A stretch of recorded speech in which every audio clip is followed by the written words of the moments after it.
시청자 여러분, 지난 주말과 주일 주안에서 평안하셨습니까? 시작된 한 주간도 성삼일체 하나님께서 여러분과 늘 함께 하시기를 원합니다. 이번 주에도 하나님 말씀 중심의 삶을 살아가시기를 원하오며 현우리와 함께하는 올해 37번째 구원의 여정 출발하도록 하겠습니다. 2023년 37주차입니다. 올해 37번째 하나님의 말씀은 누가복음 23장 52절로 53절의 말씀입니다. 자, 함께 외웁시다. 그가 빌라도에 가서 예수의 시체를 달라 하여 이를 내려 세마포로 싸고 아직 사람을 장사한 일이 없는 바위에 판 무덤에 넣어두니. 누가복음 23장 52절로 53절 말씀. 아멘. 다시 한번 해보겠습니다. 그가 빌라도에게 가서 예수의 시체를 달라 하여 이를 내려 세마포로 싸고 아직 사람을 장사한 일이 없는 바위에 판 무덤에 넣어두니. 누가복음 23장 52절로 53절 말씀. 아멘. 예, 우리가 지금 예수님의 생애 마지막 한 주간의 순간을 기록하고 있는 누가복음 19장 28절부터의 말씀을 상고하는 가운데 지난주부터 22장 그리고 23장 그 가운데서도 예수님께서 십자가에서 순환을 당하시고 또 죽으신 생애 마지막 순간에 그 주간 금요일에 있었던 일에 대한 22장 47절부터 23장 56절까지, 자, 오늘 이제 그 말씀의 마지막 종결부가 되겠습니다. 여러분, 꼭 금요일 파수꾼들의 밤에 이어서 계속해서 촬영을 하는 것 같은 느낌이 들죠.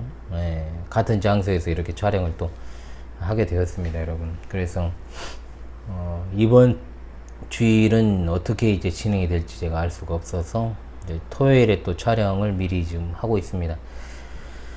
예, 그래서 여러분 참 분주하고 여러 가지로 이제 다사다난한 한 주가 될 것 같은데요. 여러분들 많은 기도를 해주시고 또 이번 주 구원의 여정도 힘차게 출발하셔서 여전히 이번 주도 하나님 말씀 중심의 삶을 살아가신 여러분 되시기 바랍니다. 아멘. 예, 지난 시간에 상고한 44절로 49절까지 말씀, 예수님의 죽으심에 관한 기사였죠. 그것을 지켜보던 현장의 생생한 반응을 통해서 우리에게 너무나도 많은 영적인 교훈을 주셨습니다. 오늘 이어서 상고할 본문 50절에서 56절은 예수님이 장사되시는 과정, 그리고 안식일에 관한 그런 내용이 기록되어 있습니다. 본문을 통해서 하나님이 주시는 영적인 교훈을 받아서 순종할 수 있기를 간절히 소망합니다. 오늘 또 주어진 이 본문을 읽고 이번 주 하나님 말씀을 해설하도록 하겠습니다. 죄송합니다. 뒤쪽에 공기가 좀 탁해가지고 제가 좀 그러네요. 예, 읽고 시작하겠습니다. 50절로 56절의 말씀입니다. 누가복음 23장 50절로 56절의 말씀입니다.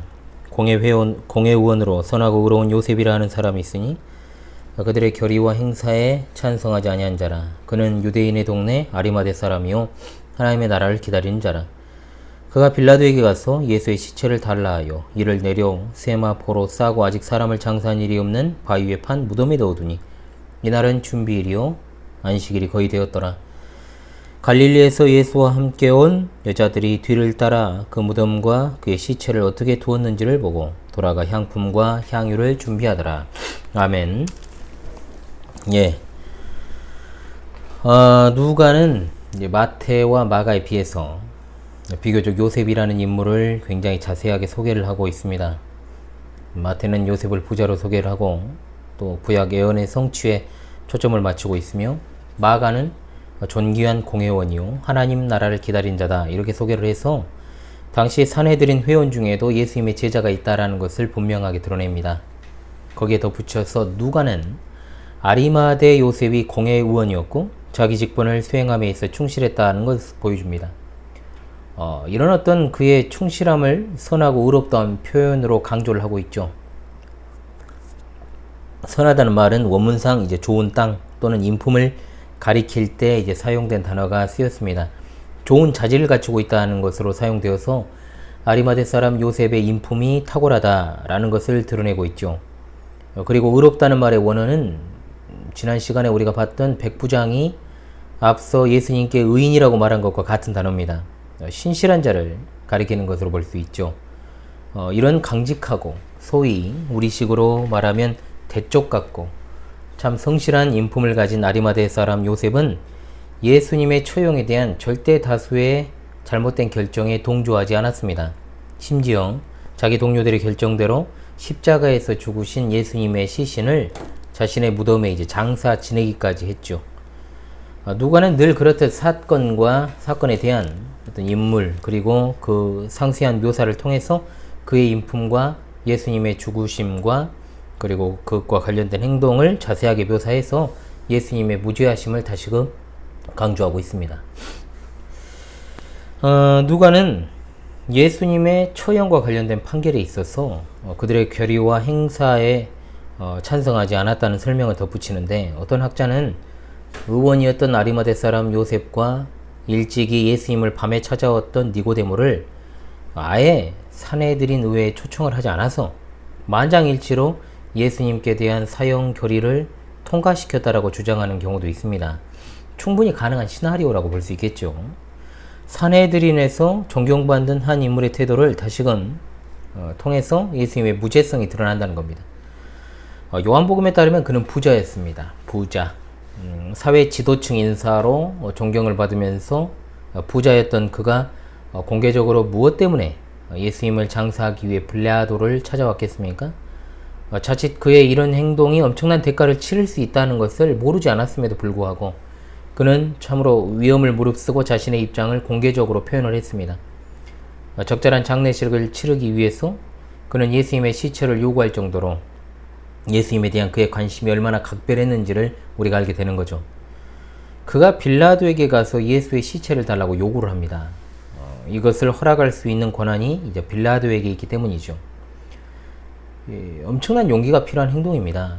여러 번 말한 게 아닙니다. 단 한 번 강한 요구를 가리키는 단어가 여기에 사용되었습니다.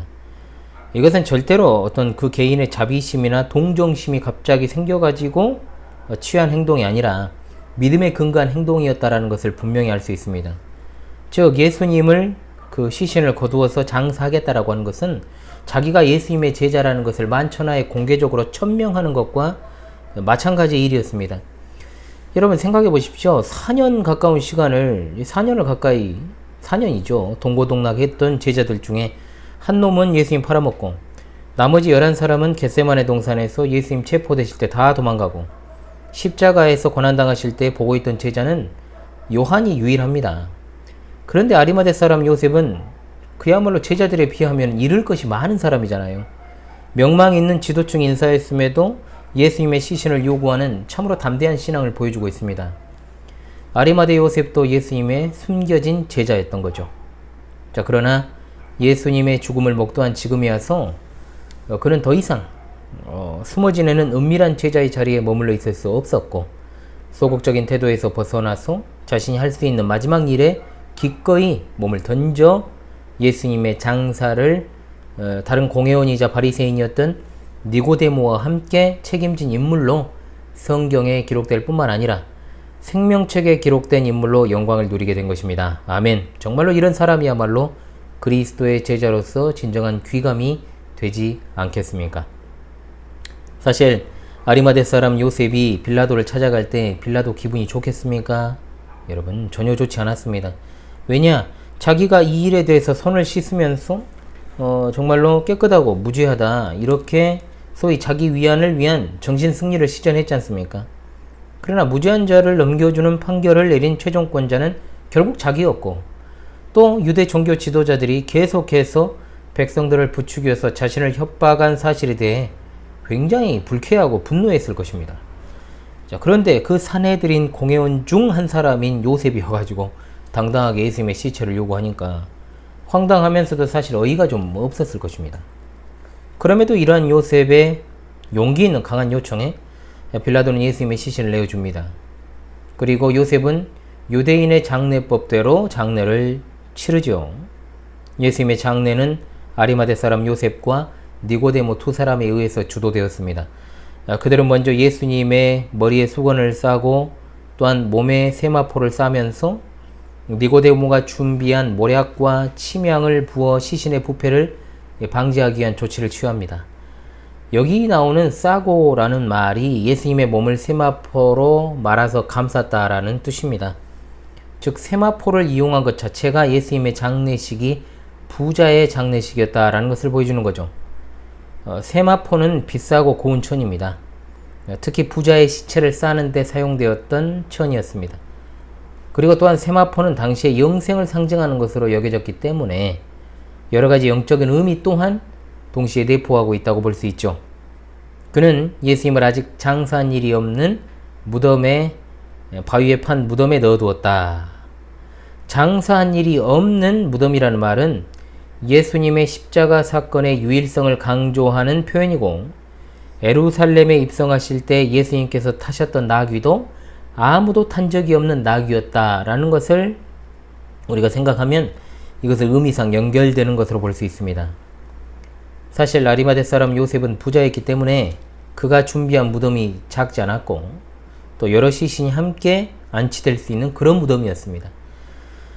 그러나 예수님이 장사될 때에는 그곳에 아무도 장사된 사람이 없는 새 무덤이었다는 거죠. 마치 왕처럼 안치되셨다라는 것입니다.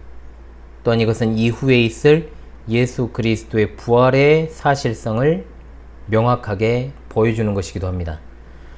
다른 시체가 전혀 없는 곳에 예수님이 장사되셨고 후에 그 무덤이 빈 무덤이 되었다라는 사실은 다른 사람이 아니라 바로 예수님께서 부활하셨다라는 명백한 증거가 되는 겁니다. 구약의 예언 이사야 53장 9절에 그 묘실이 부자와 함께 되었다라는 말씀을 성취할 뿐만 아니라 예수님의 부활에 대한 의심들을 막을 수 있는 완벽한 무덤이었고 환경이었다라는 것을 알 수 있게 되는 거죠. 요한복음 20장 1절의 말씀에 따르면 예수님을 안치한 후 그 무덤 입구에 커다란 돌을 굴려 막았다라고 되어 있습니다. 이날은 6월절 예비일이고 안식일이 거의 되었다라고 했습니다. 예수님의 장례가 급하게 치러진 것은 아시다시피 바로 안식일이 거의 다 되었기 때문입니다. 예비일은 안식일이나 절기를 지키는데 필요한 준비를 갖춘 날입니다. 그 해의 6월절은 제가 늘 설명을 드렸고 앞서 공부했던 대로 매주 돌아오는 안식일과 6월절이 겹치는 이른바 큰 안식일로서 유대 종교력으로는 니산, 월, 정월이죠. 14일이었고 태양력으로는 주 33년 4월 1일이었습니다. 예비일은 우리 시간으로 따지면 목요일 오후 6시부터 금요일 오후 6시까지가 되겠습니다. 자, 예수님의 장례 절차가 끝나자 갈릴리로부터 예수님을 따르던 열심 있는 여인들이 예수님의 무덤까지 뒤따라왔습니다. 그리고 그들은 그곳에서 예수님께서 장사되신 현장을 분명히 확인하죠. 누가는 예수님의 장례의 자리까지 따라온 여인들의 모습을 통해서 참된 제자도가 어떤 것인지를 잘 보여주고 있습니다. 특히 누가는 이런 여인들에게 부활의 기쁜 소식이 먼저 전해졌고 여인들이 최초로 부활의 증인이 되었다라는 사실을 앞으로 이제 살펴보겠습니다만 24장에서 나옵니다. 초대교회 당시에도 이 여인들의 지대한 영향력을 기록하고 있으므로 예수님께 대한 의리를 지킨 자들에 대해 주어지는 사명과 그에 따른 영광을 보여주고 있습니다. 남자들의 세계에 의리가 있는 것이 아니고 남녀를 불문하고 그리스도를 신실하게 따르는 자들에게서 진정한 의리가 엿보이고 있습니다. 마가의 기록과 이 부분이 다른 점은 마가는 여인들이 단지 예수님의 둔 곳을 보았다고 기록한 반면 누가는 예수님이 어떻게 둔 것을 보았다라고 기록합니다. 즉 마가는 예수님의 시신이 어느 무덤에 장사되었는가를 보다 조명하고 있다면 누가는 예수님의 장례 과정을 통해서 어떻게 안치되었는가를 지켜보았다라고 세밀하게 기록하는 겁니다. 이거는 늘 말씀드리는 것처럼 누가의 역사가로서의 면모를 보여주는 것입니다. 여인들이 얼마나 애착을 가지고 예수님의 장례를 가까이에서 지켜보았는가를 잘 보여줍니다. 그리고 나서 여인들은 6월절로 인해 급하게 치러진 장례를 안타까워하면서 안식일이 지난 후에 보다 정중한 장례를 하고 싶어 이틀 뒤 이른 아침 예수님의 무덤을 찾아왔던 것입니다. 향품으로 번역된 헬라어 원어가 바로 아로마입니다. 자, 아로마는 양념하다라는 말에서 유래한 단어입니다. 자, 좋은 향기가 나는 기름과 같은 액체를 아로마라고 부르죠. 보통 시체가 썩는 냄새를 제거하기 위해 사용되었습니다. 향유는 방부제의 효과를 가져오는 것으로 시체에 바르는 용도로 사용됩니다. 즉 여인들이 준비한 향품과 향유는 시신이 빠르게 부패하는 것을 방지하고 악취를 제거하기 위한 물품으로 장례 때 많이 사용되었습니다. 그럼에도 불구하고 안식일을 맞이하기 때문에 안식일을 지키는 습관에 따라서 쉬고 첫날 아침 새벽에 돌아올 작정으로 집으로 돌아 안식일에 대한 계명을 따라서 쉬었습니다. 자, 우리 시청자 성도들이시여, 예수님께서 이처럼 장사되시는 일련의 사건을 통해서 우리가 깨닫고 순종해야 될 귀한 영적인 교훈들에 또한 주목하시는 이 시간 될 수 있기를 바랍니다. 첫째로, 그리스도의 장사되심은 그분이 진정으로 죽으셨다는 사실을 확증하는 것입니다. 아리마대 사람 요셉으로부터 예수님의 시체를 요구받은 빌라도, 예수님께서 벌써 죽었을까 하고 이상히 여겨 백부장을 불러 죽은 지 오래냐 묻고 백부장에게 알아본 후에 요셉에게 시체를 내어주었다라고 마가복음 15장 44절로 45절에 기록되어 있습니다. 여러분, 이 사실을 성경에 언급하는 이유가 뭘까요? 바로 예수님의 부활의 확실성을 분명하게 하기 위한 것입니다. 자, 죽음이 있어야 부활이 있습니다. 예수님께서 진실로 돌아가신 것이 아니면 빌라도가 예수님의 시체를 장사하도록 요셉에게 내주지 않았을 것입니다. 그리고 나서 아리마대 사람 요셉은 니고데모와 더불어서 급하게 장례를 치렀지만 그래도 적절하게 예수님의 장례를 치렀다라는 사실을 우리가 보게 되죠. 무덤에 들어가셨다. 그것은 그야말로 그분의 죽으심을 확정하는 것입니다. 굴 안에 시체를 넣는 풍습을 가지고 있는 그들이나 우리들처럼 보통은 땅을 파서 그 안에 묻고 봉분을 만드는 것이나 상관없이 들어간 것이기 때문에 묻히셨다, 매장되셨다 이렇게 표현하는 겁니다. 여러분도 장례식을 많이 경험해 보신 분들이 있을 것이고 또 경험해 보지 못한 분들도 있겠습니다만은 장례식 가운데 그냥 가까운 사람이요, 굉장히 가까운 사람의 어떤 장례를 치러 보신 분들은 장례식 가운데 가장 슬픔이 절정에 다다르는 때가 언제입니까, 여러분? 바로 하관식이죠. 누군가의 갑작스런 죽음으로 인해서 보통은 이제 3일장을 치르지 않습니까, 우리나라는?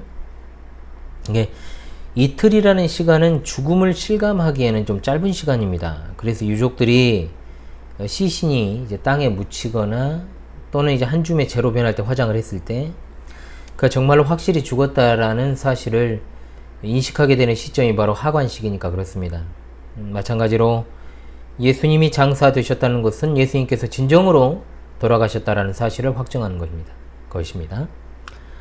예수님의 죽으심을 가장 먼저 확인한 건 로마 군인들입니다. 예수님께서 십자가에 달려 죽으신 것은 6월절이 임박한 시점이었죠. 그들은 가능한 빨리 예수님을 묻으려고 했어요. 그런데 예수님은 이미 돌아가신 상태였고 양편의 강도들은 아직 살아있었기 때문에 강도들은 다리뼈를 강제로 이제 부서뜨려서 죽이고 예수님은 죽으심을 이제 재차 확인하려고 옆구리를 창으로 찌르니까 물과 피를 모두 쏟으셨다라고 성경은 너무나도 생생하게 증언을 합니다. 그러므로 예수님이 죽으신 것이 아니라 무슨 기절을 했다는 등의 소설과 같은 이야기는 아무런 의미가 없죠. 이미 말씀드린 것처럼 빌라도가 공적으로 예수님의 죽으심을 확인하고 아리마대 사람 요셉에게 그 시신을 주게 한 것도 빌라도의 법정, 즉 세상의 법정에서 판결을 받으신 것도 공적인 것이요, 동시에 예수님의 죽으심도 공적으로 선언된 것입니다. 자, 첫 번째 아담에게 하나님께서 내리신 저주를 기억합시다. 너는 흙이니 흙으로 돌아갈 것이니라. 그리스도께서 우리 죄를 가려주시고자 사람이 마지막으로 가는 그곳 죽음의 자리까지 함께 가서 누우셨던 것입니다. 사람이 죽어 매장되는 과정 속으로 들어가신 사실은 분명히 우리를 온전하게 구원하시기 위한 사역이었음을 우리가 반드시 기억하고 그분의 죽으심과 장사되심을 날마다 깊이 상고하면서 살아가야 될 줄로 믿습니다. 아멘. 둘째로, 배도와 불신앙 그리고 불의와 타협하지 않는 것이야말로 그리스도인의 합당한 자세인 줄로 압니다. 아멘. 아리마대 사람 요셉은 사회적으로 지도층의 인물입니다. 산헤드린 공회원이며 남부럽지 않은 부자요, 명망 높은 인사였죠. 즉 당시에 유대 기득권층에 있던 사람이란 말이에요. 그럼에도 불구하고 기득권들이 눈에 가시처럼 여겼던 예수님을 은밀하게 따르던 은밀한 제자였고 또한 그는 이처럼 결정적인 때에 나서서 예수님을 장사하는 일을 도맡아 한 참으로 여기 소개된 것처럼 선하고 의로운 사람이었습니다. 그가 이런 행위를 하는 데 있어서는 서론에도 말씀을 드렸습니다만 너무나도 많은 위험을 감수해야 됩니다. 하나는 공회 회원으로서 그 위치가 위험해지고, 또한 빌라도에게 무리한 요구를 해서 자신이 위험에 처해질 수도 있었던 겁니다. 그럼에도 불구하고 예수님의 제자 중 누구도 나서지 못한 그 일을 수행하게 되었고, 예수님의 장사되심의 확실한 증인으로 주님 다시 오실 때까지 계속해서 그 이름이 회자될 수 있도록 한 것입니다. 그는 얻는 것보다 잃을 것이 더 많은 사람이었습니다. 그러나 그는 어떻습니까? 자신이 가진 기득권을 갖다가 지키기 위해서 적당한 타협을 하지 않았습니다. 불의에 항거했습니다. 누구도 나서서 하지 않은 일을 수행했습니다. 하나님의 나라를 진정으로 기다리는 자, 그가 바로 아리마대 사람 요셉이었던 것입니다. 이 요셉보다 잃을 것도 별로 없고, 또 예수님의 핵심 제자로서 그동안 직접적인 가르침을 받아왔던 11 제자들은 어디 있습니까? 다 숨어서 자신의 안위를 돌봤을 것입니다. 물론 마음이 편했겠습니까? 절대로 그렇지 않았을 것입니다. 그러나 요셉은 위험을 무릅쓰고 담대하게 예수님의 시신을 요구하는 신앙을 보여준 겁니다. 우리가 담대한 신앙을 가질 수 있는 유일한 근거는 바로 예수 그리스도이십니다. 아멘. 예수 그리스도의 십자가의 죽으심 앞에서 사람들은 슬퍼하고 후회하고 두려워했지만 그는 그렇게 하지 않았습니다. 오히려 십자가를 지신 예수님을 더욱더 바라보았고, 연약한 믿음을 극복하는 기폭제로 그것을 삼았던 것이죠. 비록 우리가 성격은 소극적일 수 있고 말도 좀 시원치가 못하고 자신이 맡은 일을 겨우 수행하기는 해도 그 이상은 아닌 그런 어떤 소시민들이라고 할지라도 우리가 예수 그리스도의 복음을 위해서라면 아리마대 사람 요셉 이상의 담대함을 갖추어 살아가야 될 것인데, 우리가 너무나도 소극적이고 숨어있는 자들은 아닙니까? 배도와 불신앙, 불의와 타협하지 않는 그야말로 신앙의 절개를 지키는 순결한 신부들이라기보다 그저 먹고 사는 것에 급급하고 그리스도인이라고 스스로 부르고 또 그렇게 사람들이 생각해 준다고 할지라도 정작 그리스도를 위해서 네가 무슨 일을 했냐고 물어봤을 때 대답할 수 없는 꿀먹은 벙어리는 아닌지요. 그리스도를 위해 우리가 무슨 일을 한다고 해도 그것은 티끌만큼이라도 공로가 되지 아니하며, 또한 티끌만큼이라도 그리스도께 도움되는 것도 아닙니다. 저는 눈에 보이는 유형교회인 광주 신실한 교회에서의 우리 성도들, 특히 본교회에 속한 우리 성도들의 육체적 수고, 봉사 잘 알고 있죠.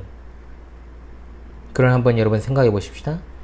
여러분이 속한 가정, 그리고 여러분이 속한 학교와 직장과 여러 모임과 여러 만남들 속에서 여러분들이 기울이는 노력을 한번 떠올려 보십시오. 여러분 앞에 놓여 있는 유형교회에서의 열심과 노력 이상으로 진짜로 그렇게 마음을 쏟고 열심을 내어 일하고, 훨씬 솔직히 말하면 교회에서보다 훨씬 더 열심히 일하지 않습니까?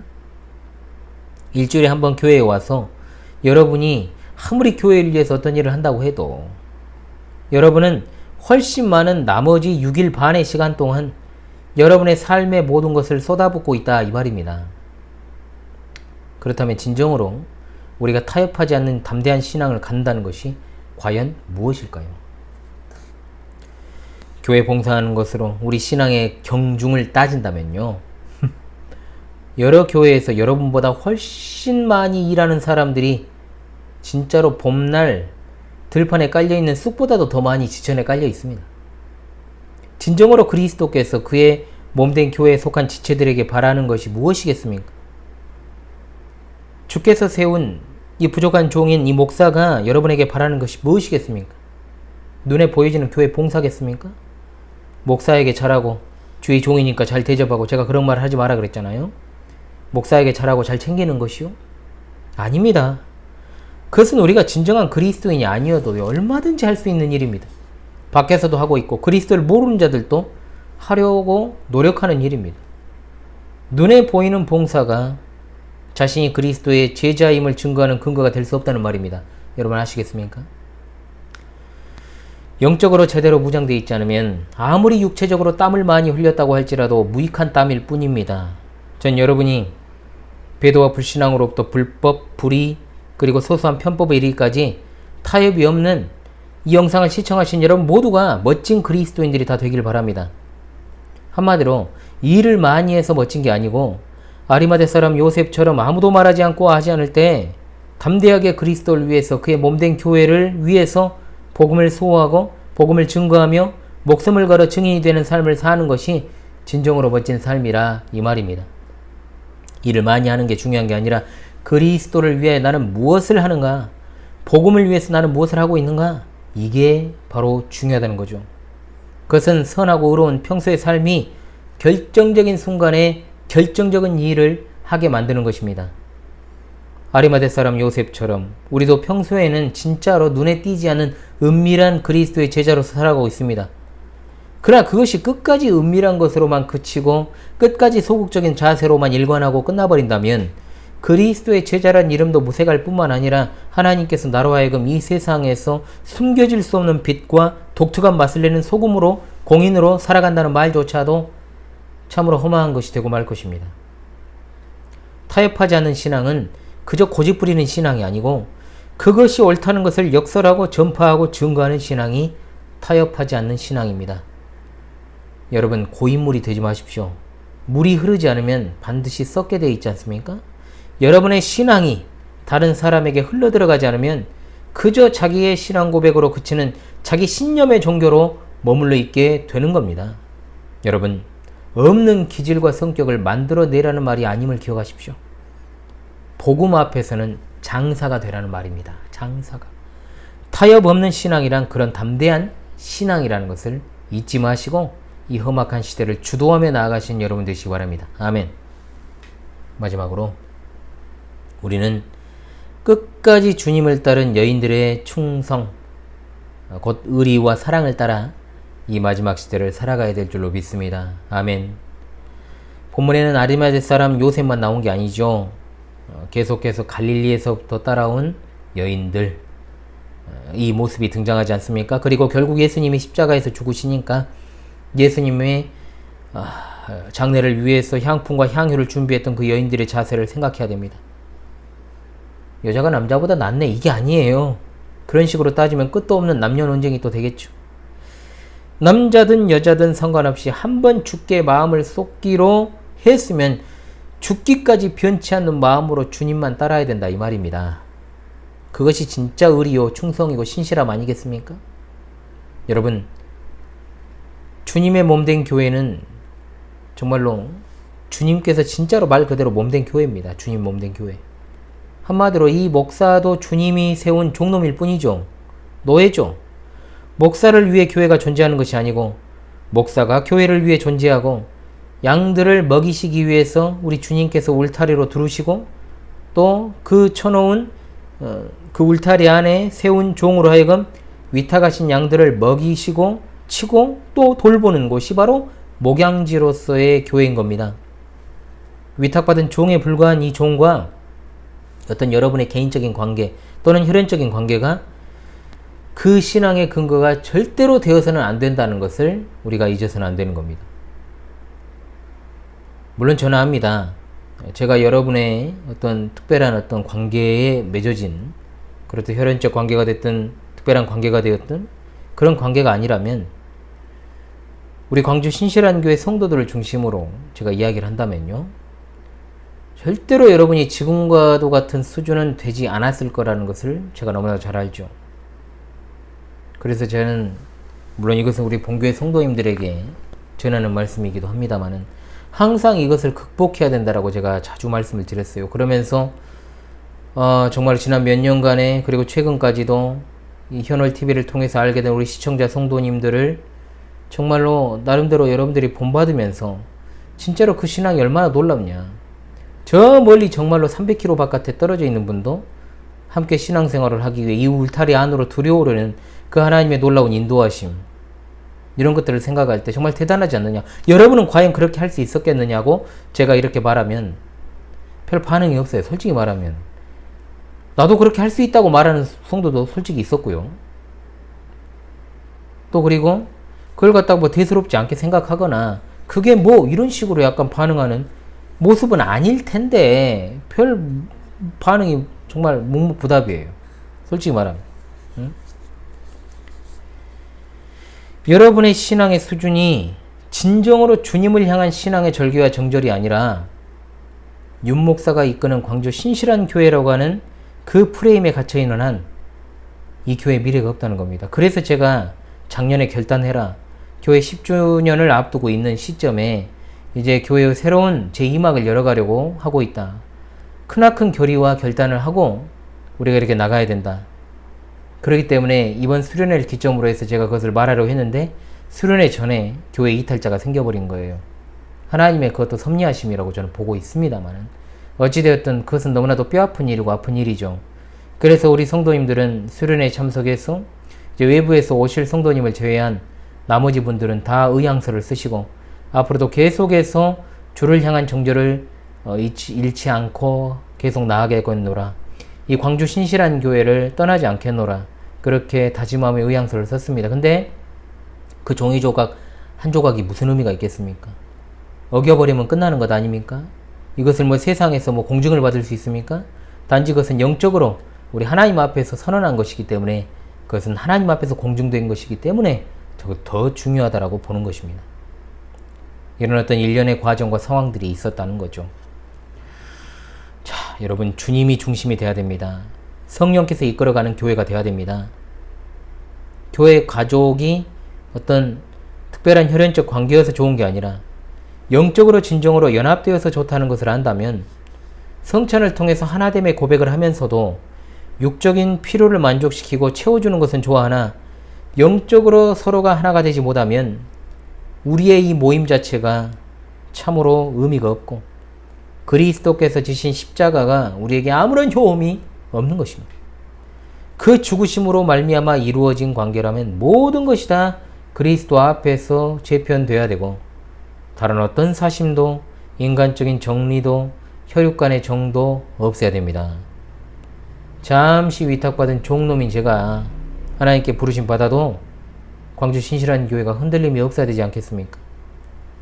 설사 제가 덕이 부족해서 중간에 교회 사역을 내려놓게 될지라도 당연히 저는 이 교회에 출석을 할 것입니다. 예전부터 공언을 했고요.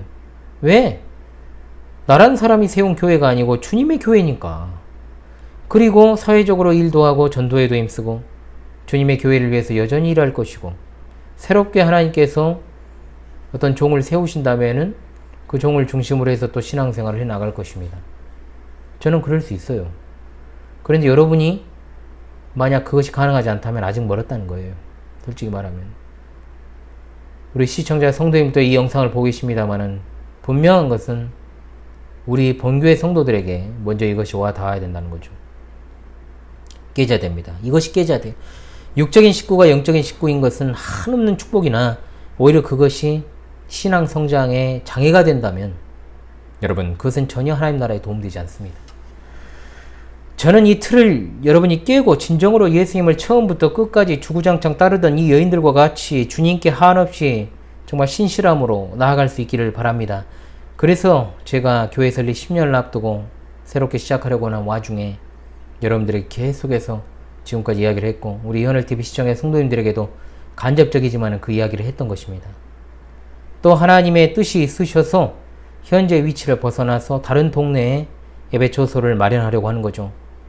그래서 정말로 주님을 사랑하는 자만 따라오라는 그런 뜻에서 의향서에 도장 또는 사인도 하셨는데 그것을 하기도 전에 이탈한 자들도 생겨버렸죠.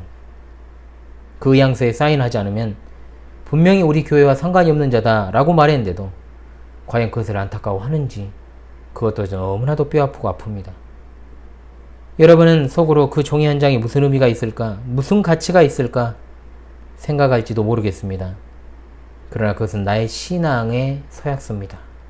주님을 사랑하지 않고 대충 종교활동만 할 것이라면 다른 교회로 가는 것이 애시당초 좋아요. 주님만 사랑하십시오. 주님만 사랑하십시오. 목사가 말하는 것들 중에 여러분의 삶에 혼선을 주거나 해가 되는 일들을 지시한 일이 있다면 안 해야 되겠죠. 당연히. 그런데 이 윤 목사는 여러분들을 닥달할 때 딱 이 말만 했습니다. 기도해라. 성경 공부해라. 복습해라. 그렇게 했는데도 내가 삶이 변화되지 않는다면 그것은 주님과 친밀해지기 위해서 그것을 한 게 아니라 교회에서의 나의 위치와 목사와의 관계성 속에서 그것을 하기 때문에 안 느는 거예요. 신앙이. 다시 말씀드립니다. 하나님께서 여러분의 100%가 되기를 바랍니다. 십자가 앞에서 모든 것이 무너져 내리는 여러분의 신앙 되기를 바랍니다. 그리스도 앞에서 모든 것이 해결되는 여러분의 신앙이 될 수 있기를 간절히 바랍니다. 끝까지 그리스도만을 위하여 목숨을 거는 여러분의 신앙, 100% 순수한 신앙으로 주님께 더 가까이 나아가시고, 그렇게 살려고 몸부림친다고 해도 불순물이 섞이는 것이 우리 신앙 아닙니까? 그러므로 여러분, 이 험악한 시대에 순결한 주님의 신부들로 영광 중에 다시 오실 주님을 예비하는 우리 모든 성도들과 시청자 여러분 다 되시기를 우리 구주 예수님의 이름으로 간절히 소망합니다. 여러분, 이것이 우리 봉교회 성도들에게만 향한 메시지는 아닐 것이라고 생각을 합니다. 이현월 TV에서 열성적으로 참여하신 우리 성도님들도 정말로 함께 하시고 계시고, 준 회원으로서 이렇게 우리 교회의 신앙을 같이 함께 공유하고 고백하면서 함께 하시는 줄로 압니다. 그렇기 때문에 이것을 내게 주시는 말씀으로 받아서 진정으로 예수님께 충실한 종들로, 제자들로서 아름답게 끝까지 서기를 간절히 소망합니다. 다시금 이번 주 하나님의 말씀을 외우면서 마무리하도록 하겠습니다. 자, 함께 외웁시다. 그가 빌라도에게 가서 예수의 시체를 달라하여 이를 내려 세마포로 싸고 아직 사람을 장사한 일이 없는 바위에 판 무덤에 넣어두니. 누가복음 23장 52절로 53절 말씀. 할렐루야, 아멘.